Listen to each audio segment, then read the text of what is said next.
The issue of Grenada's sovereignty and dignity loomed large here on Sunday, October 19, 2025, as the faithful paid tribute to fallen soldiers and an assassinated revolutionary leader who once famously declared that Grenada is not in anyone's backyard.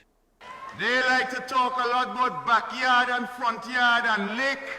Grenada in nobody backyard and in part of nobody lake. We live for certain causes. And I can't even tell you where that saying comes from, but I have always believed in since I was a teenager. That if you do not have any reason to die, you have no reason to live. It was more poignant in the wake of the U.S. request to St. George's to have installed military assets on an airport now named in honor of Maurice Bishop, in an apparent effort to aid Washington's war effort against Venezuela. We don't want any military assets on our soil. Prime Minister Dickon Mitchell told this reporter at an official function Monday night.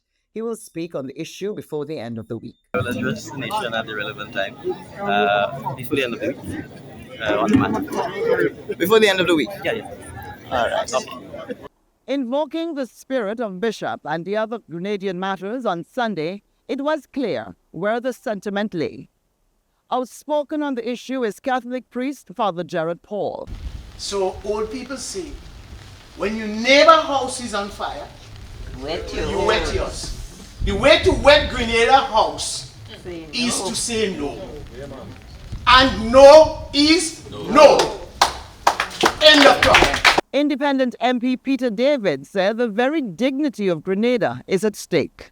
There's going to be repercussions if you take this decision or that decision.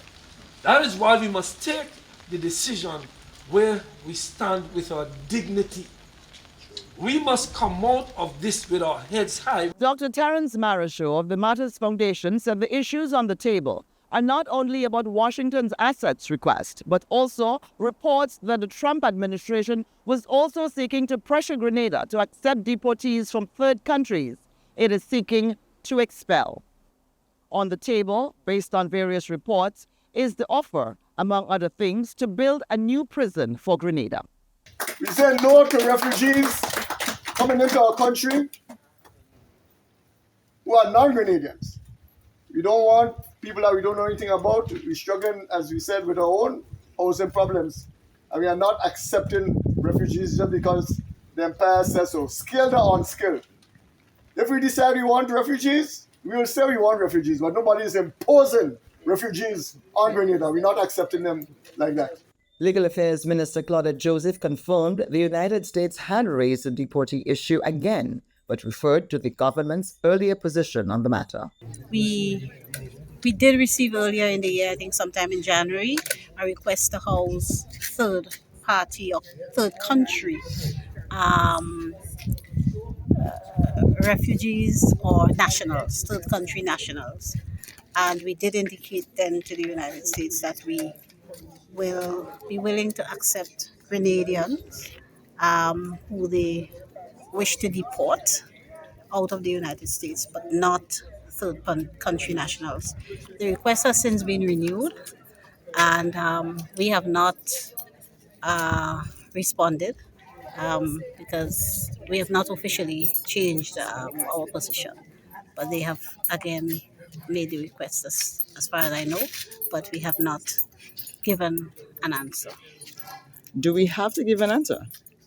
Well, as nations deal with each other diplomatically and properly, if a nation speaks to you, it's only proper that you speak back and you indicate, you communicate. Reliable sources close to the Dickon Mitchell administration said the current Grenadian leader is leaning towards turning down the U.S. request regarding the radar installation.